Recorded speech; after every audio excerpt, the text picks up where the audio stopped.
오늘 우리에게 주시는 하나님의 말씀은 요한복음 2장 11절 말씀입니다. 요한복음 2장 11절 말씀입니다.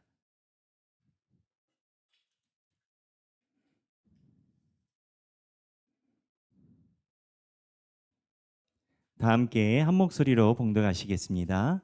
예수께서 이 첫 표적을 갈릴리 가나에서 행하여 그의 영광을 나타내심에 제자들이 그를 믿으니라. 아멘. 이 말씀은 살아계신 하나님의 말씀입니다.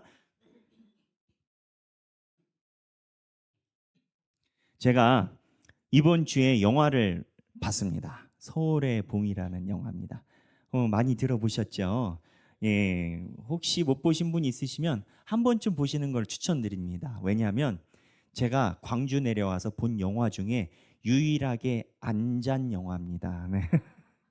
보통 초반에 주님과의 만남에 집중했다가 마지막에 웅장한 소리와 함께 깨고 심신이 회복된 채로 영화관을 나오는데 이 영화는 도저히 잘 수가 없더라고요. 초반부터. 왜 잠을 잘 수가 없냐? 막 이렇게 막 스팀이 막 올라와요. 이렇게 한 컷을 봤는데 벌써 초반부터 스팀이 올라와서 잘 수 있는 평온 상태가 안 되더라고요. 그래서 이 서울의 봄 영화를 봤는데 이 영화의 내용은 현대사 아니겠습니까? 여러분들이 잘 아시지 않겠습니까? 79년도에 12.6 사태가 일어났죠. 12.6이 뭐냐면 박정희 대통령이 대통령으로 여기면 시해당한 그날 아니겠습니까?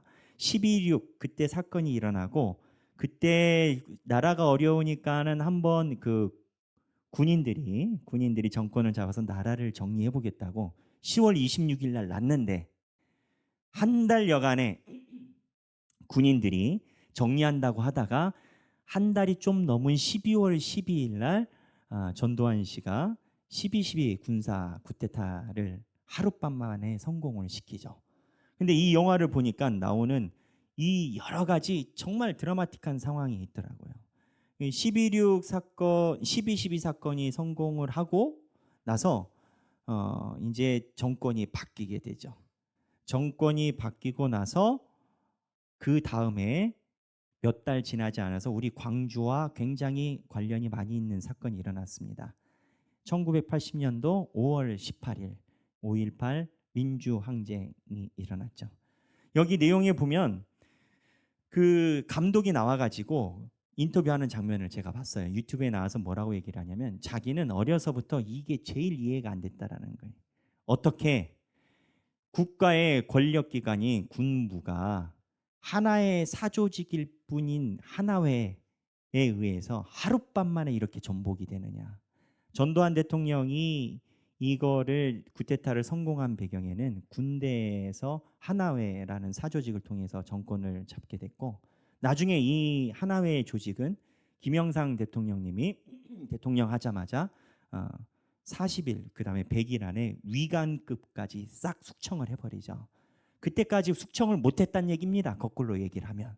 그래서 이 하나회가 정권을 잡고 그 다음에 민중이 어려운 측면에서 소란스럽고 하니까 무언가 출구로 5월 18일 날 그때 광주에 공산당이 간첩이 침투했다라는 이유로 계엄군을 보내서 우리 광주가 그 민주화의 희생 양이 거름이 되죠. 광주에서 흘렸던 피가 사실은 지금까지 많은 곳에 민주화에 영향을 미치고 있지 않겠습니까? 이 모든 배경이 이 군사적인 쿠데타 그리고 그 과정에 있었던 사조직과 그거를 성공한 군부에 관한 이야기입니다. 그런데 제가 이 영화를 하는 얘기는 현대사를 이야기하려고 하는 게 아니고요. 여기에 보면은 영화에 재밌는 영화가 나와요.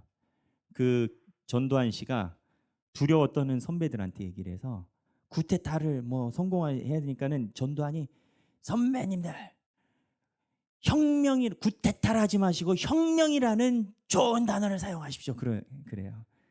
그러니까는 이게 누구 눈에는 쿠데타고 실패하면 쿠데타, 성공하면 혁명 아니겠습니까? 이 단어가 나와요.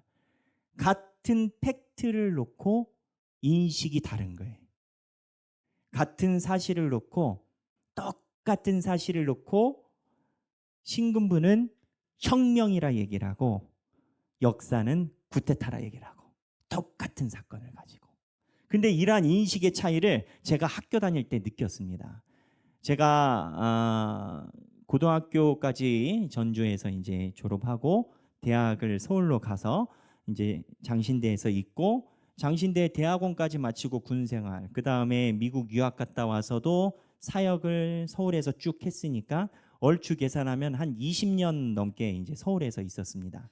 그런데 서울에서 처음에 입학했을 때 제 동기 친구가 다른 지역, 우리랑 조금 색이 다른 지역에서 올라왔었는데, 그 친구가 제 앞에서 뭐라고 얘기를 했냐면, 광주는 무장 간첩이 들어왔었지. 그래서 군부대가 가서 토벌을 한 거지. 이미 제가 대학을 갈 때는 청문회도 다 있었고요. 그때 청문회 스타 노무현 대통령이 청문회 스타가 이미 된 상황이었고, 그리고 이미 군사 쿠데타라고 해서 판결이 다 난 상황이었습니다.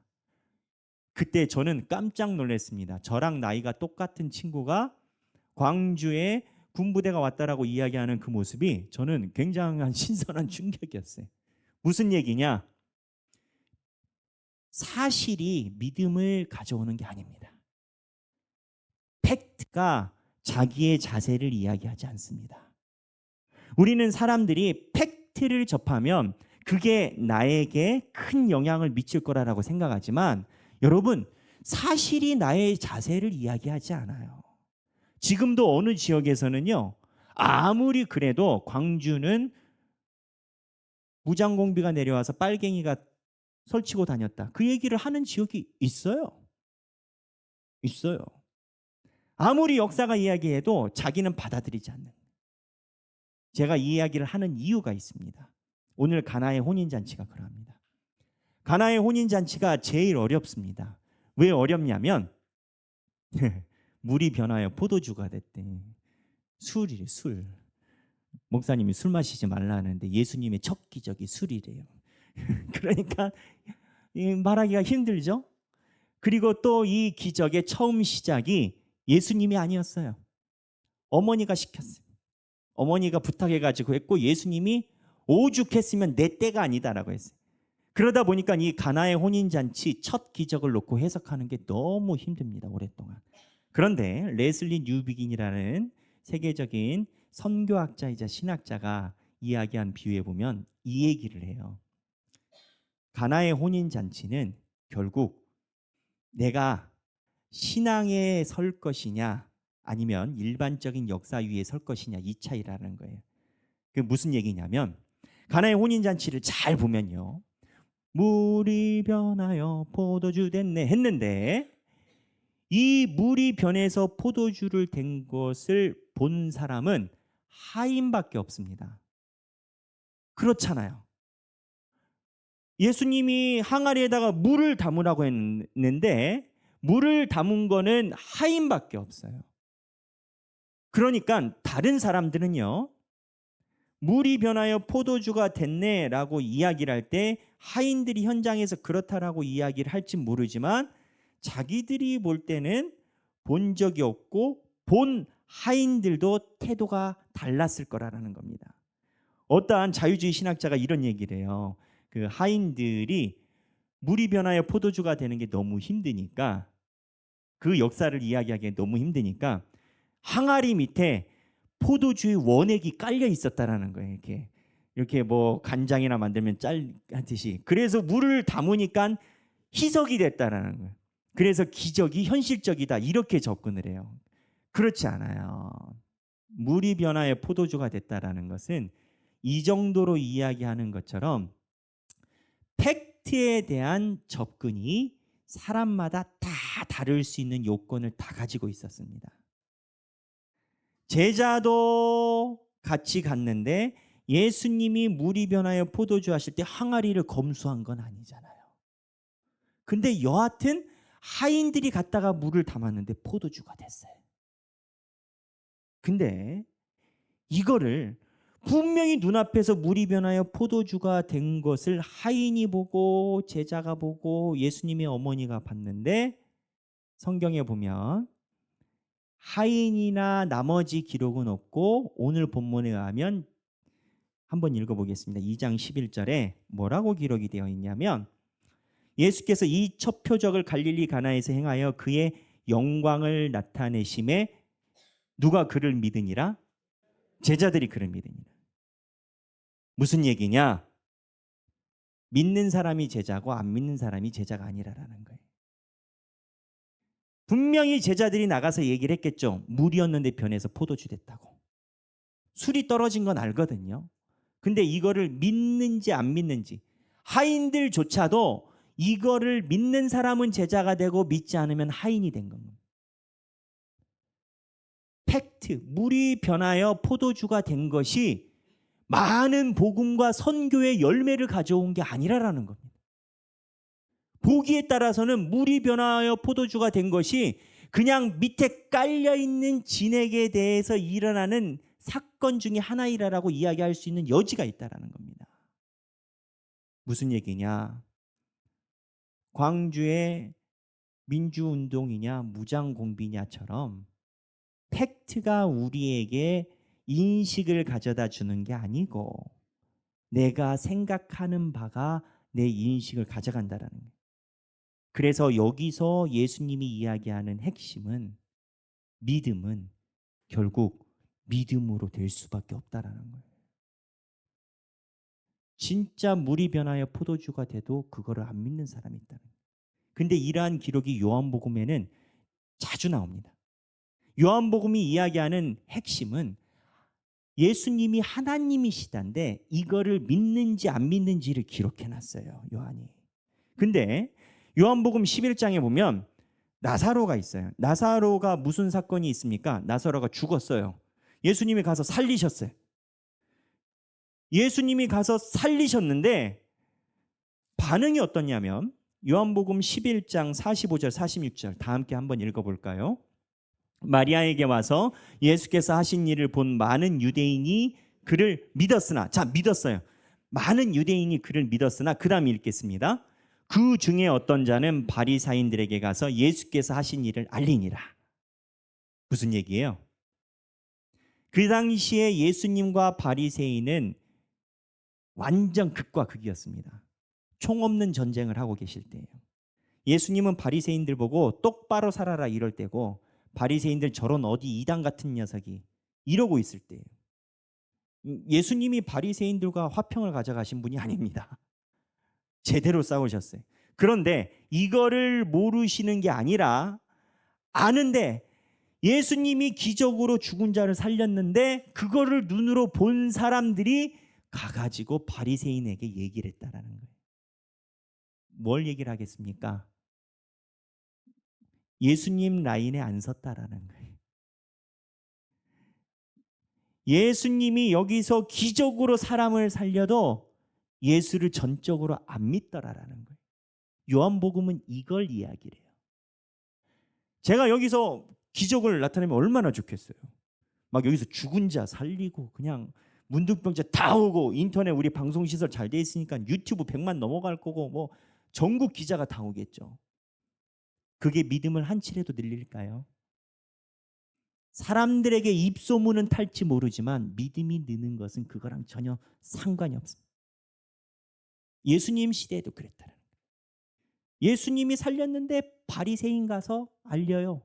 거기에 붙어요. 세상이 그래. 근데 이 얘기가 우리에게 하는 얘기가 있어요. 결국 신앙은 선택이라는 거예요. 무엇을 바라볼지. 하나님의 역사를 바라볼지 아닌 걸 바라볼지. 그림 한번 띄워보시겠어요?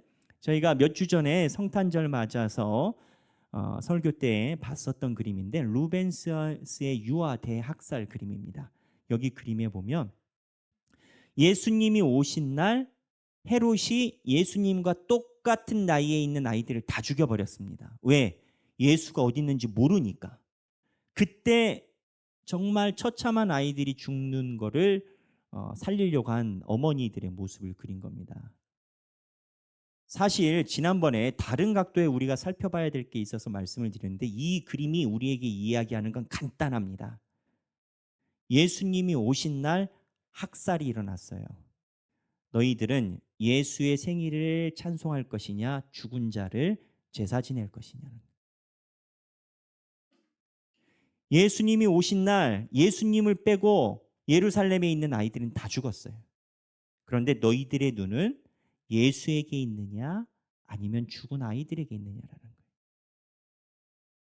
근데 이 그림을 볼 때 참 생각이 많아지죠.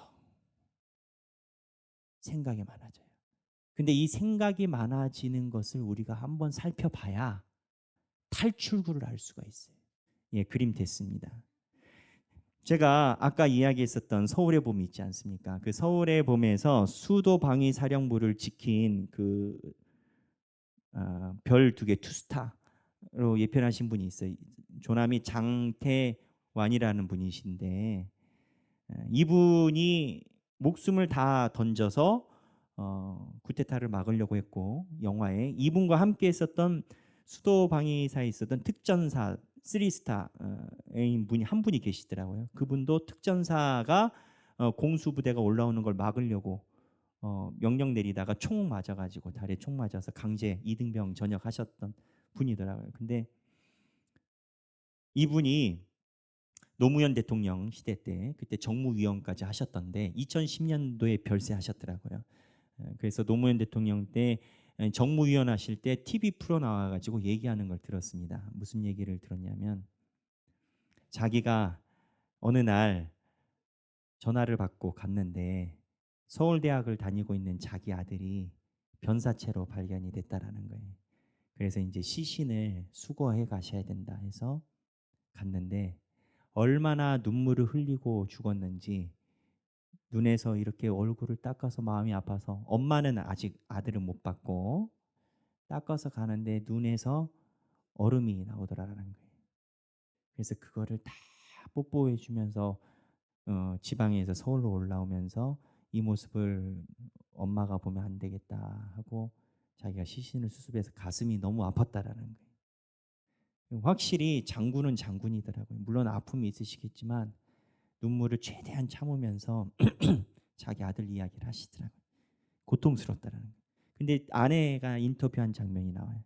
아내가 인터뷰를 하는데 자기가 남편한테 몇 번이나 그랬다라는 거예요. 신군부가 당신에게 손을 내밀었으면, 그때 손을 잡았으면 얼마나 삶이 좋았을까. 내 아들 자녀까지 다 죽고 그 하소연을 한다라는 거예요. 근데 장태환 씨가 그 인터뷰에 나와서 하는 소리가 자기에게 그 특전사 3스타 사령관이 자주 만나고 친했는데 절대 죽지 마라. 심장 수술 함부로 받지 마라. 우리는 여명의 날이 올 때 증언을 해야 된다. 몸 간수 잘해라. 맨날 이러셨다라는데 이분이 어느 날 가출해서 변사체로 발견이 자살했다라고 그렇게 나왔다라는 거예요. 근데 그 특전사 사령관님은 독실한 가톨릭 신자였다라는 거예요. 이 장면을 보면서 솔직히요, 저도 고뇌가 들더라고요. 아, 무언가 의를 위해서 저렇게 살아갔는데 저렇게 죽음을 당하는구나. 민주화 항쟁을 위해서. 그러면 우리나라가 그분들에게 보상했나? 보상했나요? 이 땅에서. 그런 생각이 드는 거예요. 그러니까 그러고 나서 마음이 참 어려워지더라고요. 근데 제가 저 루벤스의 그림을 보면서 이거를 깨달았어요.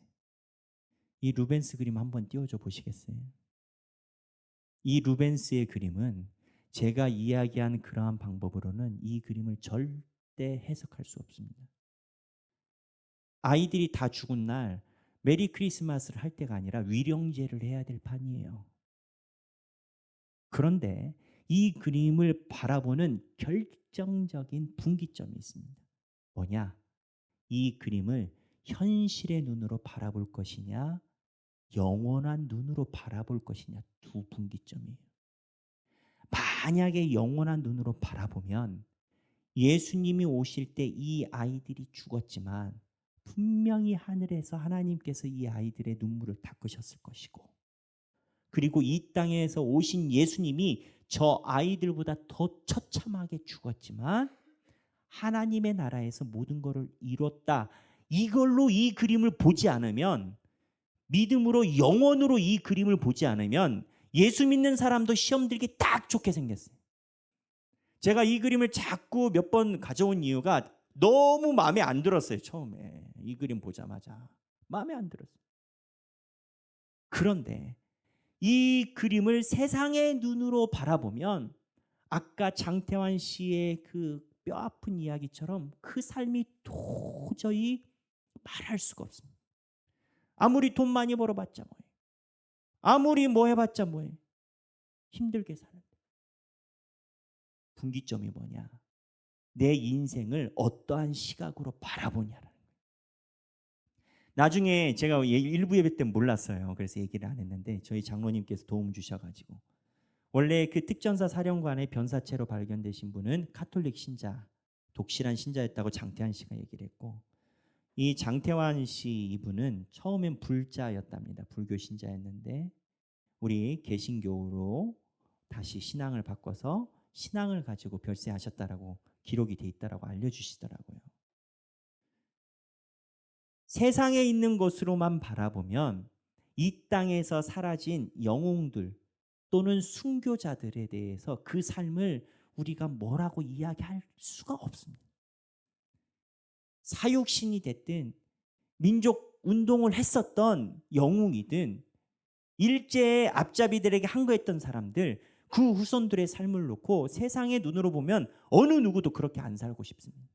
하지만 하나님의 눈과 시각으로 이 땅을 바라보면 하나님께서 영원한 곳으로 나를 이끄시기 때문에 그 관점을 보고 살아간다라는 겁니다. 우리 삶에 이게 주는 메시지가 있습니다. 여러분 우리 삶에 살아갈 때 우리도 두 가지의 눈 중에 하나를 선택해야 됩니다. 우리가 이 땅에서 살아가는 삶을 세상의 눈으로 안경을 끼고 살아갈 것인가 하나님이 보여주신 영원의 눈으로 보고 살아갈 것인가라는 거예요. 세상의 눈으로 신앙을 가지면 그 세상의 눈 가지고 결국 신앙을 계속 얘기를 해요. 언젠간 잘 될 거야. 그래도 돈 많은 사람이 복 받은 거지. 돈 많은 사람이 힘 있는 거지. 힘 있는 사람이 힘 갖는 거지. 세상의 눈으로 바라보면 그런 이야기를 계속 할 수밖에 없어요. 하지만 기독교는 그렇게 얘기하지 않아요. 예수님의 12제자 중에 사도 요한을 빼고는 다 순교했습니다. 세상의 눈으로 보면 장태환 씨 이야기를 보면서 우리 눈물이 많이 나고 너무 아련하다 생각하지만 예수님의 제자들은 이 세상에서 더 처참하게 죽었어요. 하지만 그들이 이 세상을 이겼던 이유는 그들이 바라보는 눈이 세상의 기준에 없었기 때문입니다. 내가 삶이 어려울 때 내가 삶이 없음에도 불구하고 나와 동행하시는 하나님을 바라보면 그 삶이 승리한 삶인 겁니다. 내가 아무리 돈이 많아도 하나님 없이 살면 결국 세상의 눈일 뿐인 겁니다. 내가 어떠한 눈을 가지고 하나님의 삶을 살아가느냐 이것이 매우 중요하다라는 겁니다. 그런데 이 땅을 살아갈 때 현실적인 문제가 있어요. 뭐냐면 그 삶이 너무 힘들다라는 거예요. 제가 우연히 그 영상 릴스 이런 거를 봤는데 미국에 있는 아마 젊은 목사님인데 제자 교육을 하는 것 같아요. 그 목사님이 그 얘기를 하는 거예요. 리더들한테. 여러분 교회 봉사를 하다가 여러분이 달란트가 30이면 30, 50이면 50, 100이면 100 다 있을 수 있습니다. 능력차가. 하지만 내가 확실히 얘기하는 것은 모두 다 능력이 모자랍니다. 모두 다 능력의 모자람을 접하게 될 겁니다. 그런데 능력이 모자란 그 공간을 나중에 하나님이 채우시려고 두신 공간입니다. 근데 문제는 뭐냐?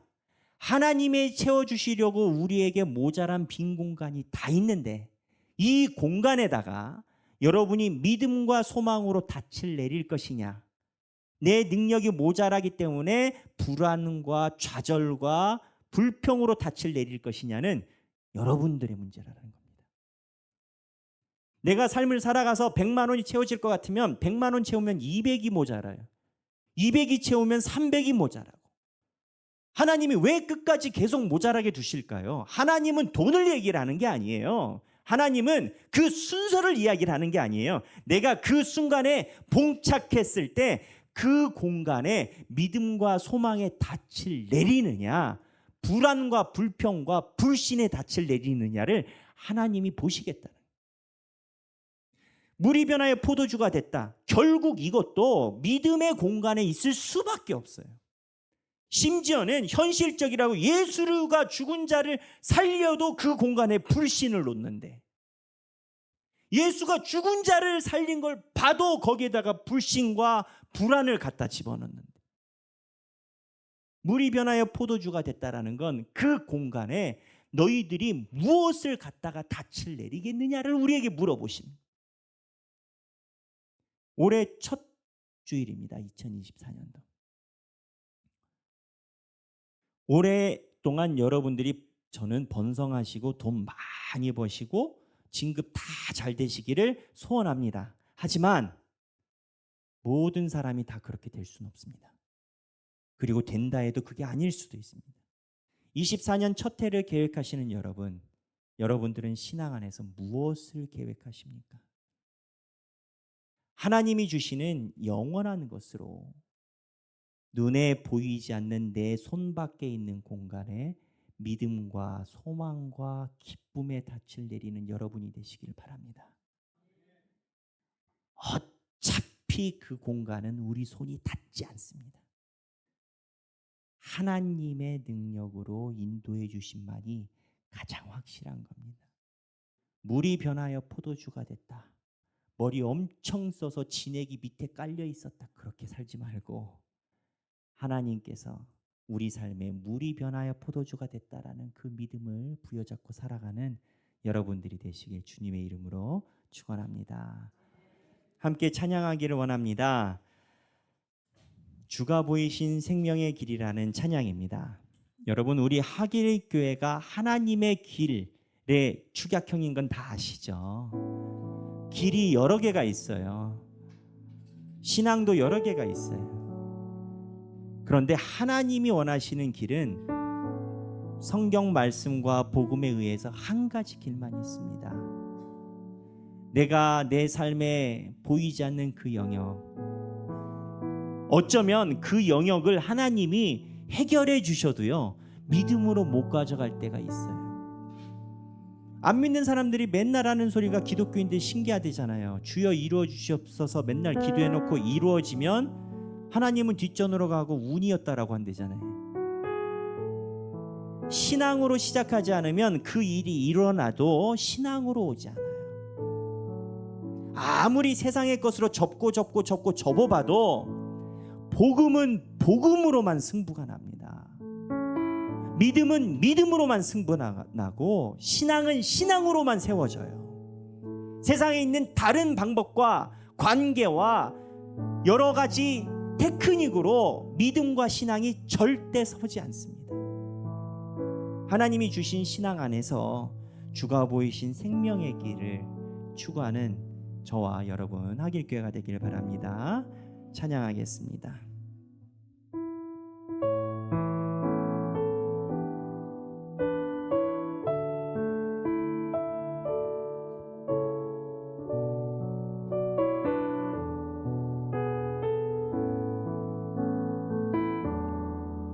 주가 보이신 생명의 길, 나 주님과 함께 상한 마음을 들이며 주님 앞에 나가리. 나의 의로움이 되신 주, 그 이름 예수. 나의 길이 되신 이 이름 예수.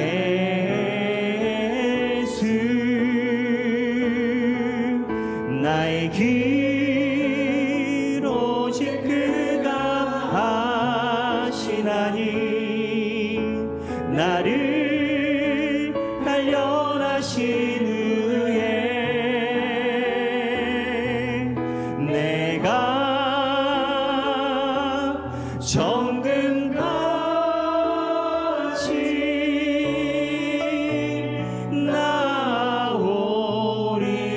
나오리라. 주가 보이신 생명의 길, 나 주님과 함께 상한 마음을 드리며 주님 앞에 나가리. 나의 의로움이 되신 주 그 이름 예수, 나의 길이 되신 이름 예수.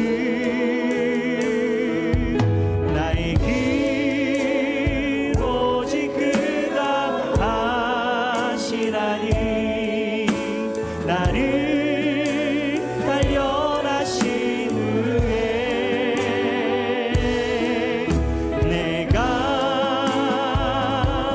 정금같이 나오리라. 주가 보이신 생명의 길, 나 주님과 함께 상한 마음을 드리며 주님 앞에 나가리. 나의 의로움이 되신 주 그 이름 예수, 나의 길이 되신 이름 예수. 길 오직 그가 하시나니, 나를 단련하신 후에 내가 정금같이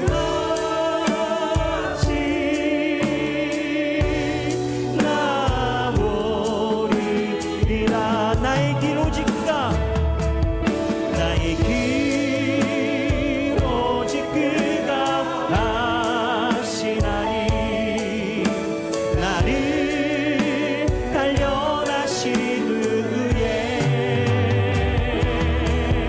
내가 정금같이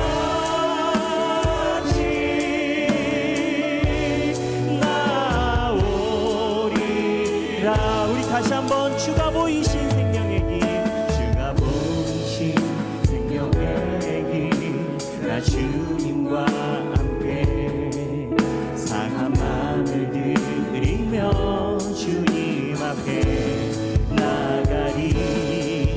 나의 의로움이 되신 주 그 이름 예수, 나의 길이 되신 이름 예수. 나의 길 오직 그가 하시나니, 나를 단련하신 후에 내가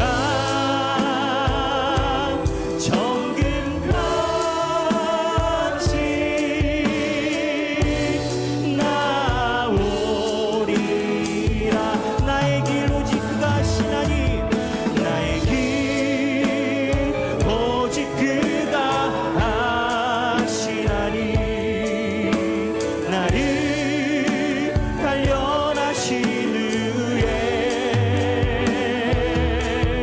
내가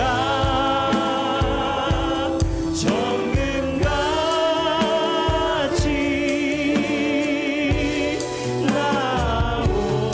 나오리라. 우리 다시 한번 나의 길 오직 그가 하시나니, 나를 단련하신 후에 내가 정금같이